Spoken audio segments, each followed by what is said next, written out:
L'ouverture de cet important forum d'échange pour l'avenir des pays africains dont l'économie est fondée sur le coton a été faite par le ministre d'État Kogin Duro en présence du ministre du Commerce Mme Christine Wensavi. Mesdames et messieurs, les acteurs à divers niveaux des filières cotonnières africaines, le Bénin, mon pays, se réjouit d'avoir été choisi pour abriter du 14 au 16 janvier 2010 les journées de la qualité du coton africain. En répondant si massivement à l'invitation du président de l'Association cotonnière africaine, ACA, et de son secrétariat permanent,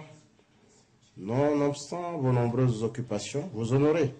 non seulement mon pays, mais aussi et surtout tous les pays africains producteurs de l'or blanc. Ainsi, vous ferez de Cotonou la capitale du coton africain. Soyez-en remerciés. Mesdames et messieurs les participants,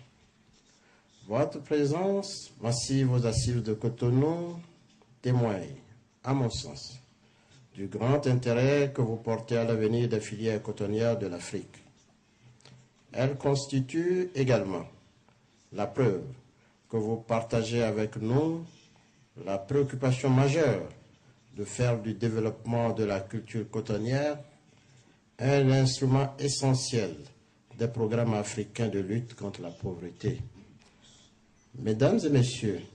les représentants des instituts de recherche sur le coton, chers acteurs des filières cotonnières, honorables invités, chers participants, mesdames et messieurs, je voudrais, au nom du président de la République, chef de l'État, chef de gouvernement, son Excellence, le Dr Boni Yayi, parrain des présentes assises, empêché, au nom du peuple béninois et à mon nom propre, je déclare solennellement ouverte les deuxièmes journées de la qualité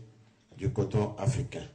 Dans son allocution, le ministre d'État a loué l'ACA pour la mise en synergie des efforts de recherche et de développement des pays producteurs africains pour une filière coton durablement productive, compétitive et génératrice de revenus,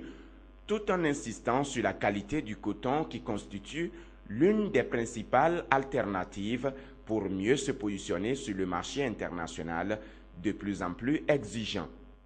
Mes remerciements vont à l'Association cotonnière africaine, initiatrice des présentes journées, qui,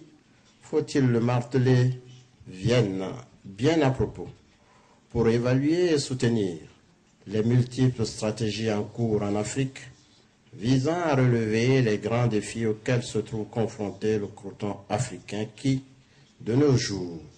constitue pour des millions de familles la principale, voire la seule source de revenus et pour bon nombre de nos États,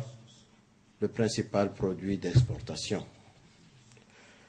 Je me réjouis aussi de constater que l'Association cotonnière africaine, en organisant ces journées, nous donne, une fois de plus, la preuve qu'elle joue effectivement son rôle d'organe de mise en synergie des efforts de recherche et de développement de nos pays pour une cotonculture durablement productive, compétitive, génératrice de revenus pour nos paysans et nos États et respectueuse de l'environnement. Mesdames et messieurs les participants, au cours des présentes assises, vous aurez l'occasion d'examiner un certain nombre de questions importantes à travers des communications et discussions portant notamment sur les exigences du marché international en termes de qualité du coton, la vulgarisation des nouveaux standards du coton africain réalisés à Bobo-Dioulasso en février 2009, le partage des expériences acquises par pays dans le cadre de l'amélioration de la qualité du coton africain en général et l'élimination des contaminants en particulier. Les dispositions prises par chaque pays